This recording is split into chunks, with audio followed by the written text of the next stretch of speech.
there are many things we can do to destroy the economy. And we must do all of those things. Welcome to the Human Frequency. We are in a housing crisis currently. It's called a property boom, but in reality, this is a huge, huge problem for most people, especially younger people. And by younger people, I'm talking about mostly millennials, but Gen Xers too, and anybody who is now coming of age and needing to get a home of their own. Young families are suffering the most because of the manipulated housing market.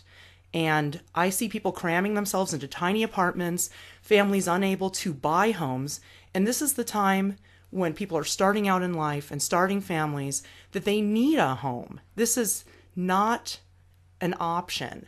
A home is not a luxury, it's a necessity. Mm-hmm. And now we are unable to get homes of our own because this market is so out of control.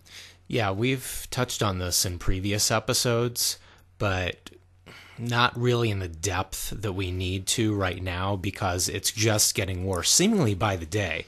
You know, you pull up news articles or God forbid, you're looking at Craigslist at all those fake ads. And at the real estate websites, which I believe we all look at and fantasize about having a house of our own.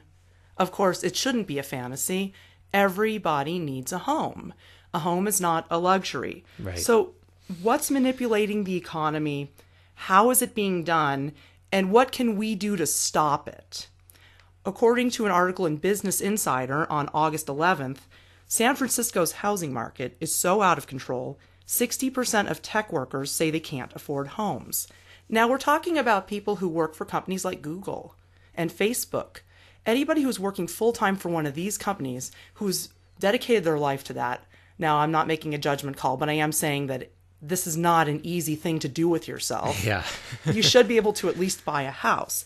But in San Francisco, the median home price is $1.6 million.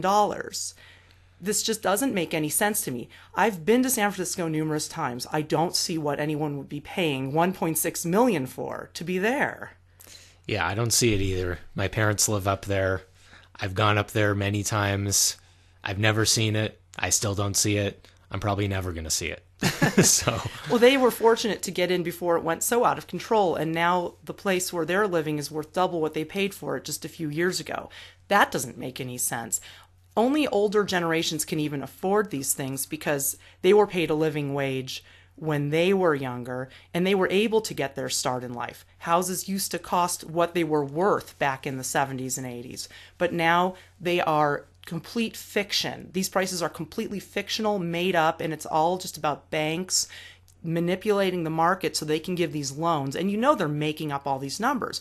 We are going to talk about all of these issues in this episode because it's important that we know, one, how are the numbers being manipulated, and two, how are our minds being manipulated, because this is a scam. Yeah, that's important. And what you just said was really at the crux of the problem. They got in at the right time. They got lucky, or they were fortunate. They were born at the right time. Well, that too, but you see, most people don't have that fortune or that luck. And these are the people, and there's so many of them between like 20 and 50 years of age who are just, they're out of luck right now.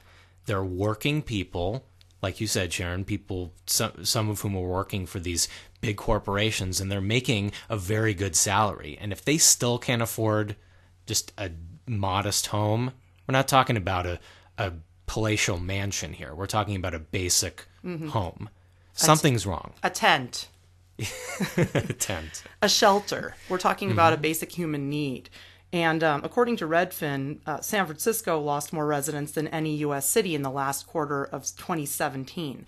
So we're seeing that in these overinflated markets, people are leaving. We left Los Angeles. I've done it twice. I left L.A. once, returned, was fortunate that the market bottomed out, and was able to get in a cheaper rental because of that. And there was a period of time around 2010 where LA renters were getting their landlords to lower their rent. So we know that these markets crash. We've seen it happen. And we've also seen it go back up. And the current inflation of the housing market, this current property boom or real estate scam is what I would call it, is more out of control than the last one. And this is this is what the economists are now predicting as this crash. Now, a lot of them are just pretty hopeful, I would say. They're not really hopeful. They're just spreading propaganda that this boom is somehow different. This bubble is somehow different than the bubble which burst in 2008, but it isn't. And there are a lot of other people that kind of reflect that opinion too. And it's just a case of short-term memory loss. I mean, this was only 10 years ago this happened. Right. So there's other headlines too. There was one on August 12th where it's the Yahoo headlines that are related to this article that we saw. And the first one, just 1 in 4 can afford a typical LA County home. This is the Whittier Daily News. 1 in 4 in LA. Now, we were just talking about San Francisco, and I always felt that San Francisco was a very well-to-do city, that stuff was pretty much always priced very high, especially real estate. And LA is just one of those places where you can find a really cheap living situation, and you've always been able to in the past. But now LA is just becoming just like San Francisco or Seattle or any one of these cities that are just becoming saturated with overpriced real estate listings. I've got to laugh about that statistic from Seattle becoming overpriced because they blame people from California for it. Yeah. And I mean, that's a laugh and a half because people are moving to these big cities from all over the country. This is everybody's fault. This is everybody's fault because we're placing this confidence in a market in which I have no confidence, by the way. There were several more headlines related to this, also on August 12th. Only 18% of Bay Area households could afford a median-priced home, and that was in the San Francisco Chronicle. And home affordability hits a 10-year low in California, according to the Sacramento Bee. So we're looking at a 10-year cycle. Can you see this is repeating itself? History is repeating itself. Yeah, it certainly is. And my favorite, apparently related story was the one that popped up right next to that, which is a sponsored link, How to Stop Dog Barking in Seconds. I think we've all dealt with the nuisance of barking dogs, so maybe that ties in with the whole housing market somehow. I think it brings down your property value if there's a barking dog next door. Well, then maybe we should have barking dogs, and that's a way to bring down the property value. I think we've solved the problem. Yes, we have. Good night. Thank you for listening. And also, according to the Sacramento Bee, less than 25% of San Luis Obispo County residents could afford a median-priced home. We're looking at a crisis here. This is out of control. And I was very pleased to see our old friend Peter Schiff, the economist who predicted the last crash and was laughed at. He predicted the 2008 housing crash 2 years before it happened, and everyone said he was crazy. Well, he predicts another housing crash that will be worse. And he says that the government, in fact, and the Federal Reserve postponed the effects of the 2008 crash. They softened it through quantitative easing. And so by softening that last crash, we're headed for an even worse one now. And let me clarify, quantitative easing, for anyone who doesn't know, means just basically flooding the market with printed dollars, fiat currency, in other words. And guess what? It's not just printed dollars. Every time they generate a loan for one of these overpriced houses, and the more overpriced it is, the more numbers they're creating currency. They're not actually loaning money that they have. They're just making it up. So we are really in big trouble. Right. So sometimes it's printed, sometimes it's not even printed. So according to Peter Schiff, back in 2008, interest rates had been too low for too long. So he does blame the Federal Reserve for the housing crash for the most part. And by keeping those interest rates low, people were moving into that market because they could get these loans with low rates. So we had more people moving into real estate than to other markets, and that inflated the bubble. Rushing into it, I would say, in fact, just in droves. And another big problem with 2008 was when the market tried to correct, the values of houses actually didn't go down enough. So when the Federal Reserve lowered interest rates to almost 0% and bailed out the failing banks, they forestalled what's coming now. And I know people don't want to hear this. Well, actually, I have to tell you, young people, I think, should be overjoyed to hear this. Young people want to hear it. The older people who are just seeing the arbitrary values of their homes going up and up and up every week, They don't want to hear it, but that doesn't mean it's not going to happen. Now, Peter Schiff continues to talk about the correction, and had it played out naturally, houses would have become more appropriately priced. So had the correction played out, we would have been able to afford houses, but we also would have been living more within our means. People would have been accumulating less debt, and we would have just had to live more realistically. So the longer this housing market remains too high, the worse the crash is going to be. And I quote Schiff, "Ironically, the trigger could be our own actions." That was my very favorite part of what he said about this. There were 5 economists that were discussed in this article. This was in Salon.com, which is not a publication I'm a big fan of, but to say the least. But I actually skipped ahead to Peter Schiff because he's the only one that really takes this seriously. He's not afraid to say it. I don't know why he's able to get away with it, but he is able to get away with telling the truth about this, and we are in big trouble.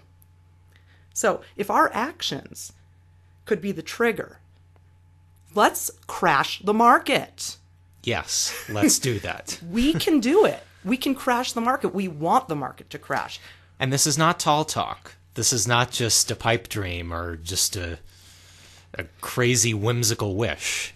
This is something we can actually tangibly do with our thoughts and with our hearts. So Peter Schiff is talking about the numbers. Now, we know the numbers are manipulated, and we know how they're manipulated. This is all being done by banks creating currency through these loans, and the houses being overvalued is just part of the scam. Think about how big the loans are. Plus, the Federal Reserve can burst that bubble anytime they want. See, we're stuck trading in dollars.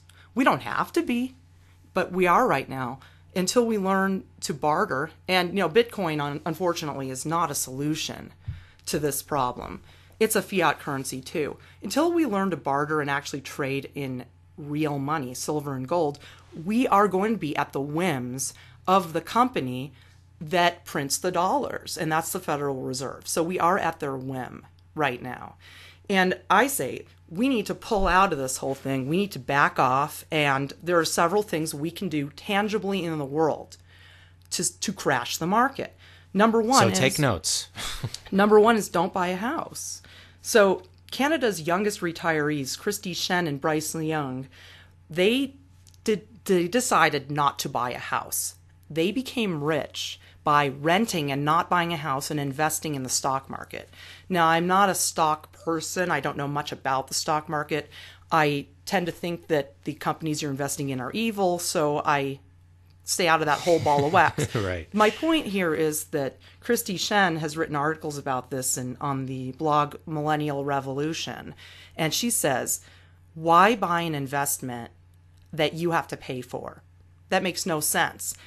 She went in on an investment that paid her. So now she and her husband live off the dividends. And by the way, they're living on about $30,000 a year.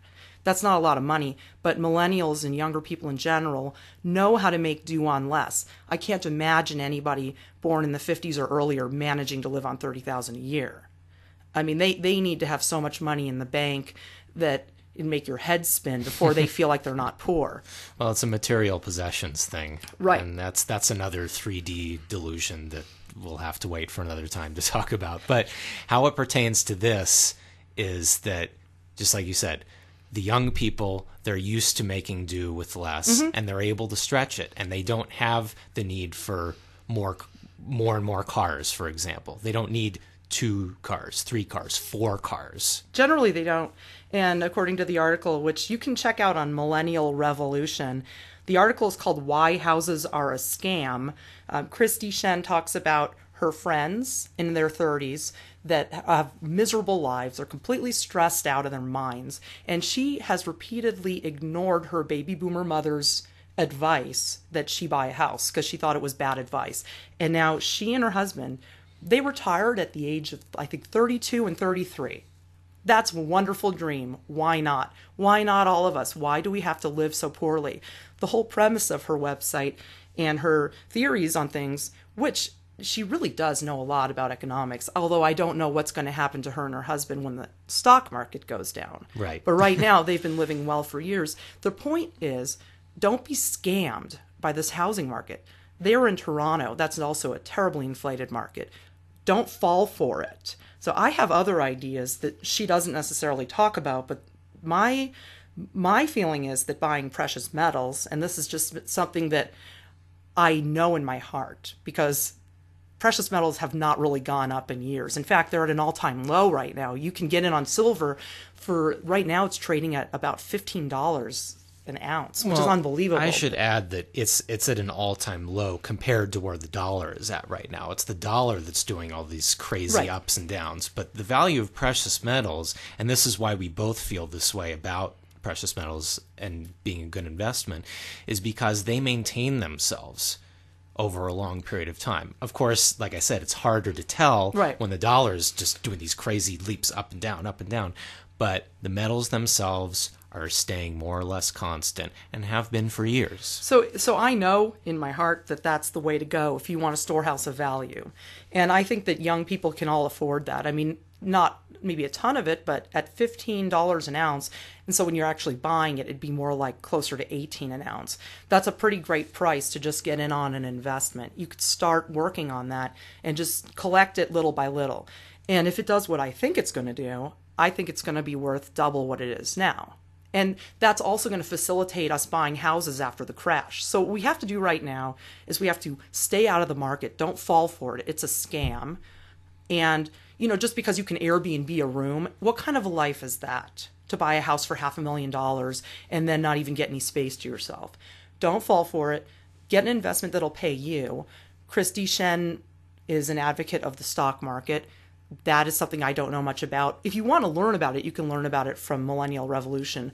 I'm a little concerned that that's a temporary fix as well. Yeah, the stock market, it's too unpredictable. That's a bubble too right now. Right, it's Everything's a bubble. The dollar is a bubble, and that's at the whim of what the Federal Reserve wants to do. So if you buy silver and gold, you're pretty much set with something that's not going to change. Exactly. That's why I like it. Precious metals cannot be manipulated by these corrupt companies.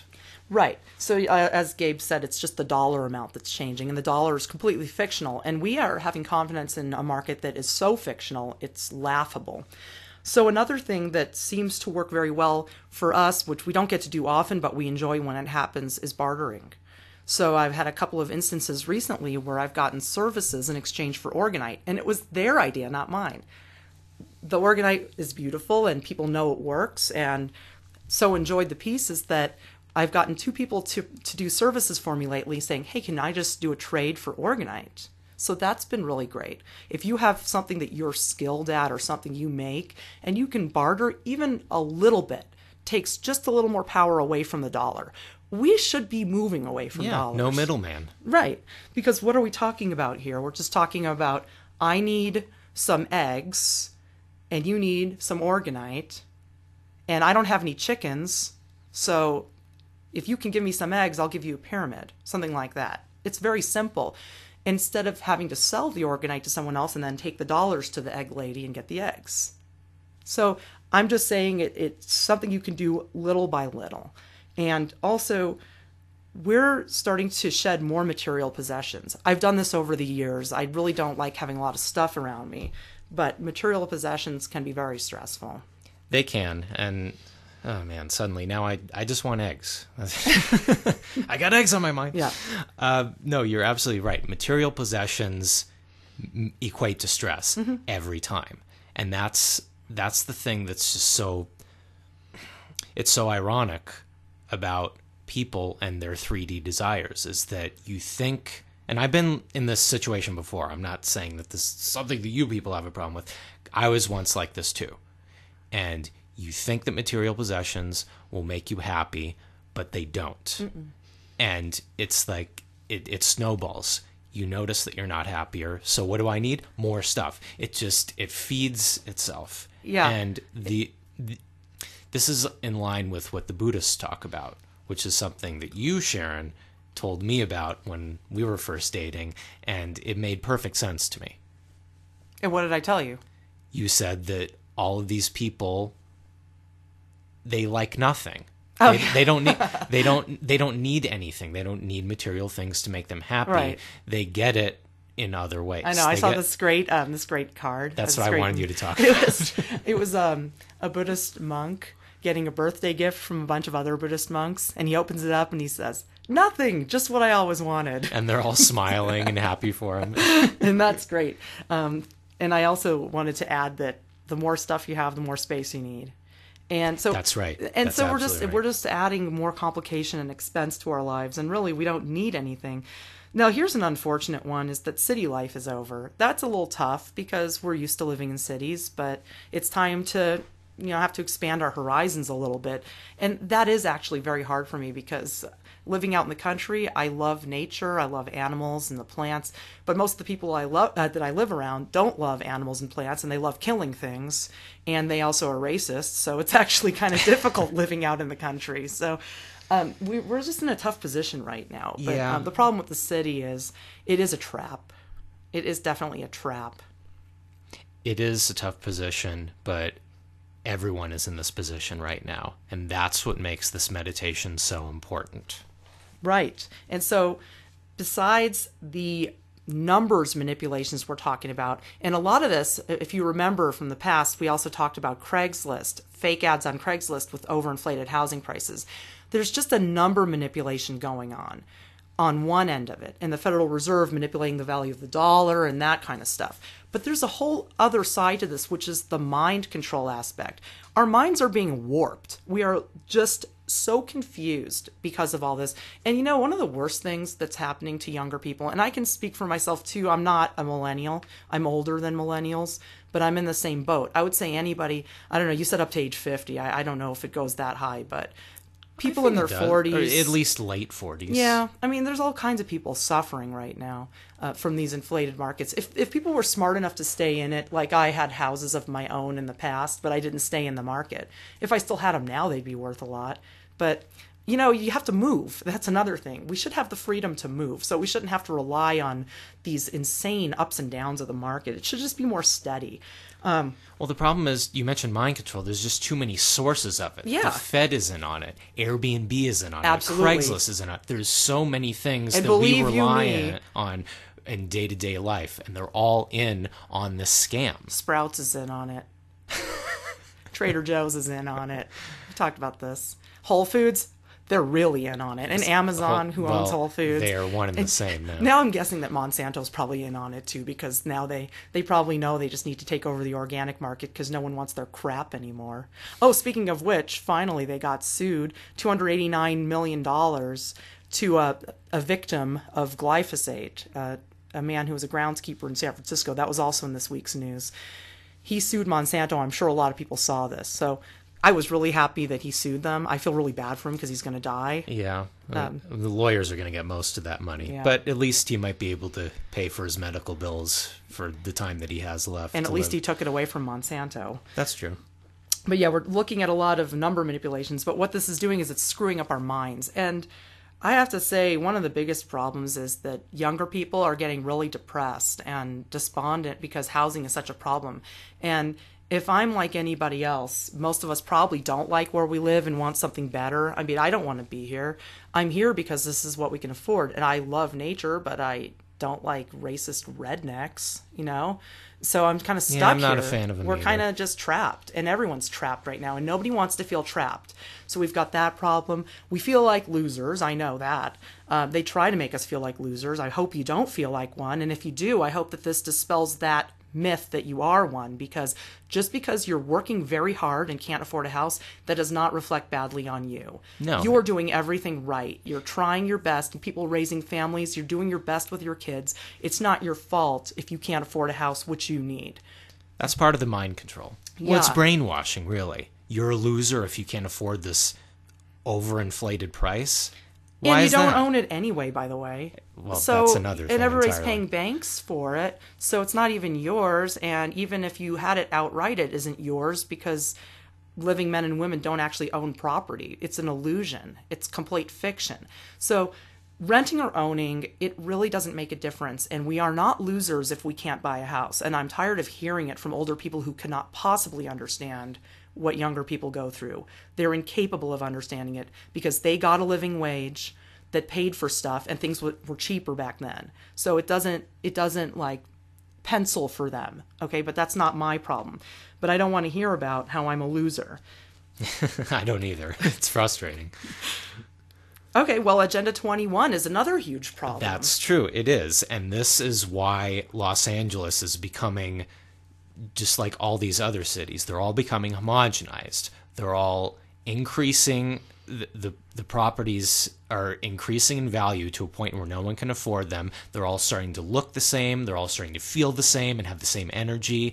All of the charm is completely being drained out of these cities. You mean you don't want to buy a condo that's 1 bedroom with stainless steel appliances and exposed stainless ducts on the ceiling where you can walk to coffee and bike around in traffic? Well, actually, you have a very smooth pitch. Maybe I'll look into it now. So you don't want to pay $500,000 for 600 square feet high above an urban landscape where there's not a single plant or tree? I'll just go to work for Monsanto to pay for it.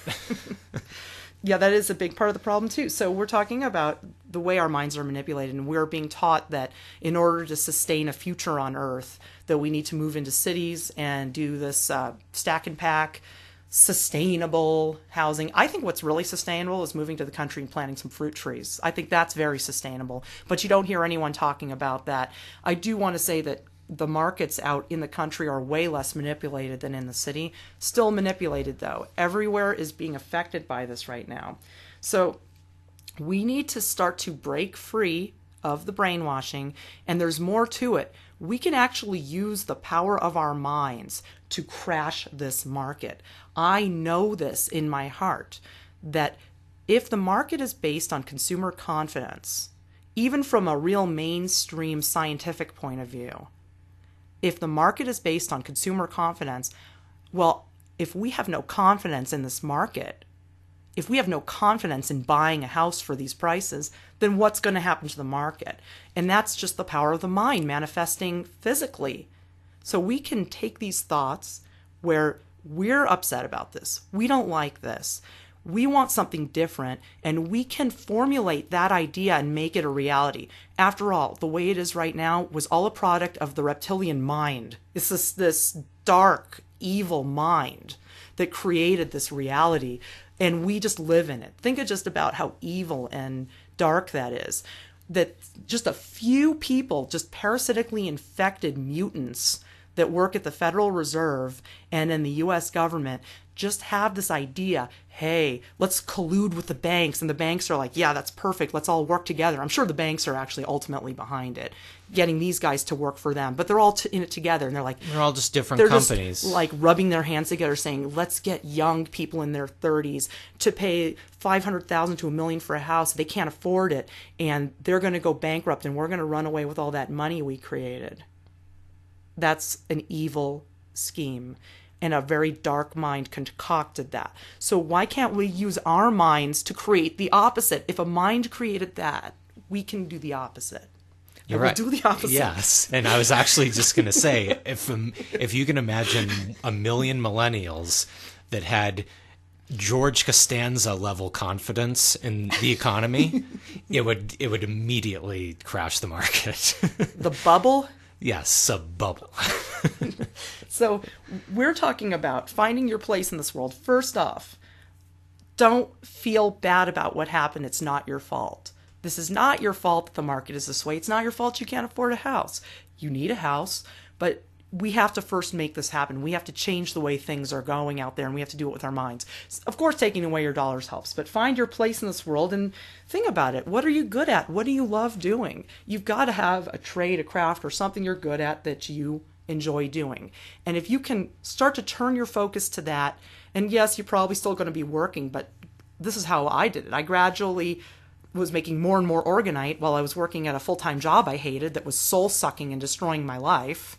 And I gradually made more and more orgonite, and then one day I just quit my job. And I said, we've been gifting orgonite, we've been selling a little orgonite, we'll be able to sell orgonite to pay for gifting and to pay for living and to, so we can educate the world on this stuff, and I don't have to sit at this desk anymore. And we didn't make any money at first, and it was stressful, but we got through the tough time and now we're able to just get by doing something we love. And yeah, we're just getting by, but that's fine. Just getting by is good enough right now. Why feed the machine? You got to stop feeding that corporate matrix. That's absolutely right. You think that you depend on the system, but it's the opposite. It actually depends on you. Don't believe the mind control. Get out of it. And, when I worked at that soul-sucking job, I remember my boss was on the phone with somebody, an artist that the gallery dropped. I worked at a hoity-toity art gallery. And she said to this artist who was very upset over not working with the gallery anymore, she said, "Hey, I gave up my dreams for an accounting career. I'm dead inside."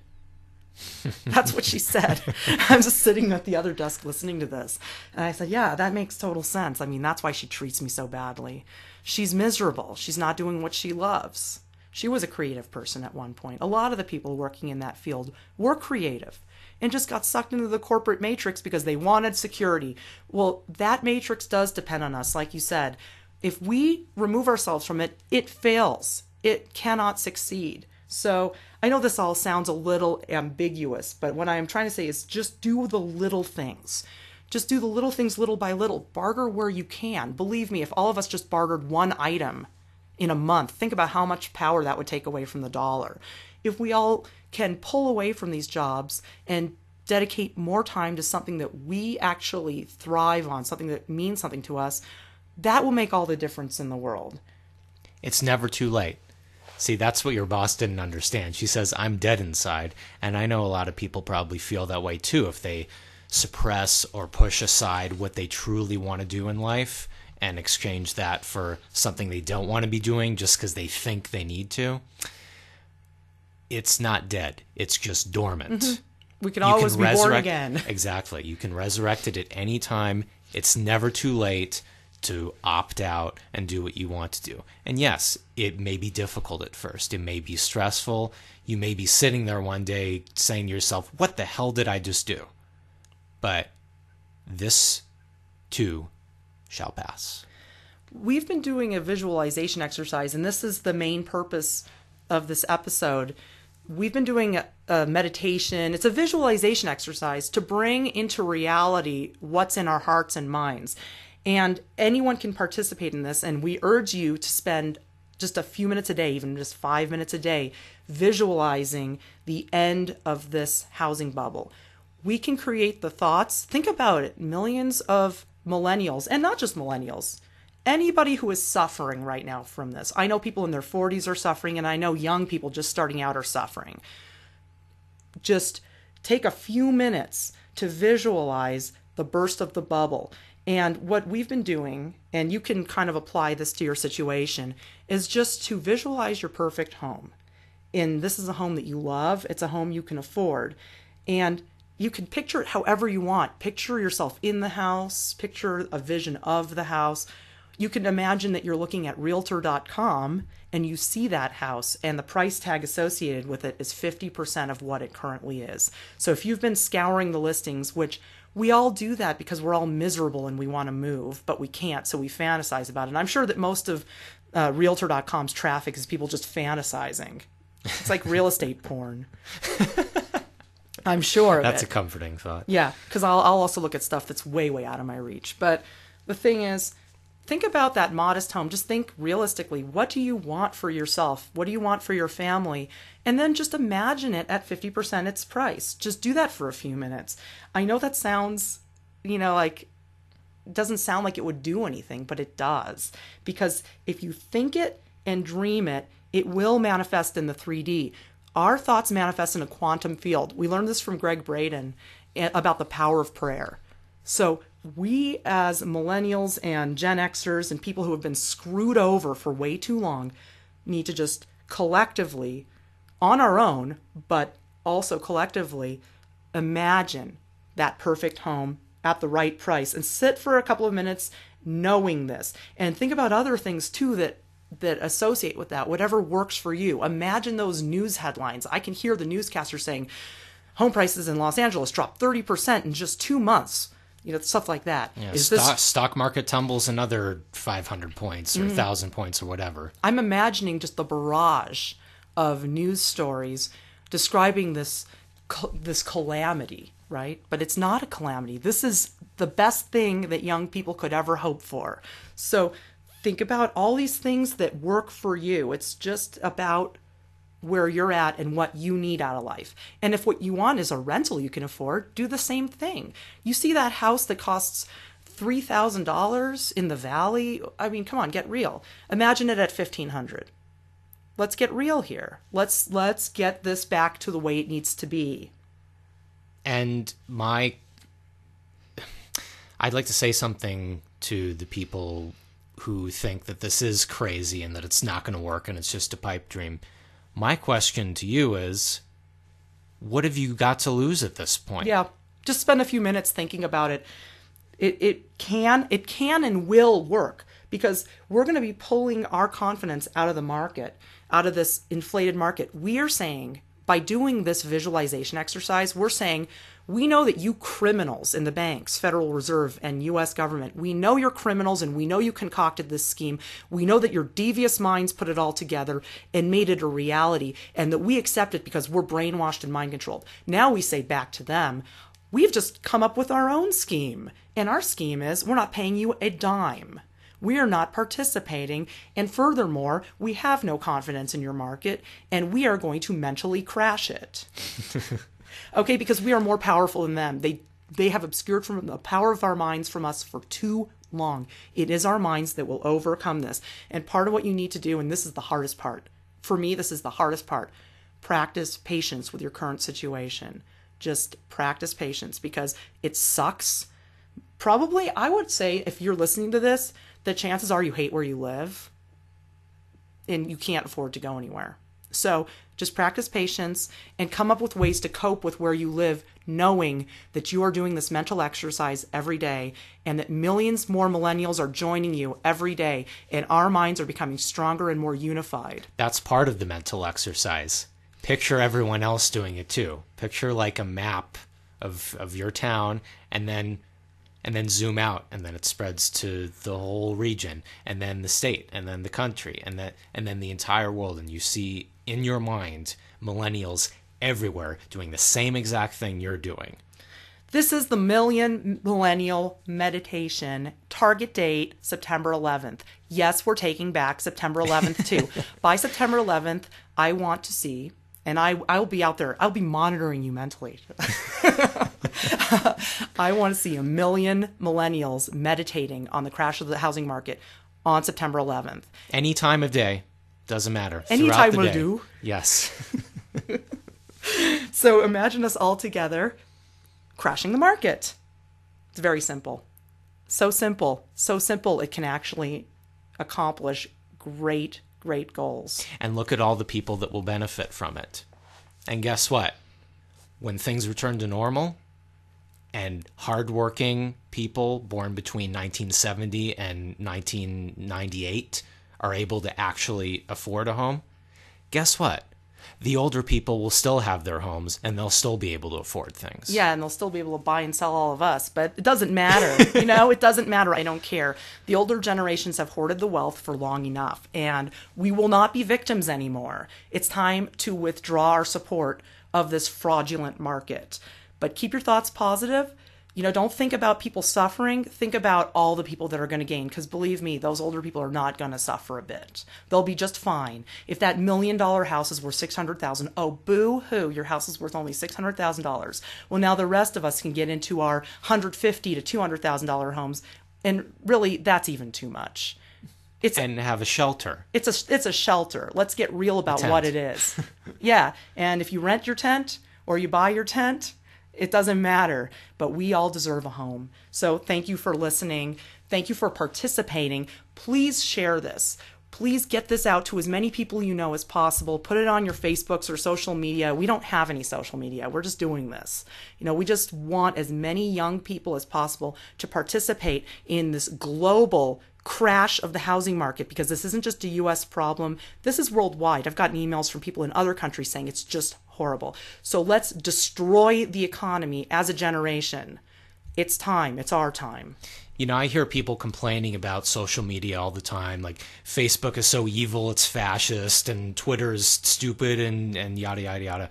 Well, guess what? Now it's time to use Let's that use it against them. And this is what it's good please for. feel free to rip this content off of YouTube if you have a downloader and put it up on your own channels. Get this out there. It sounds simple, but it's so powerful. We are all going to meditate on this together, a worldwide visualization that we all deserve homes. Thank you for listening to The Human Frequency. Please check out our website, thekembo.com, to find out about our work, which is actually in orgone energy, not in real estate. We just want a home just like you do, and we understand what you're going through. Thanks so much for listening. We'll see you next time.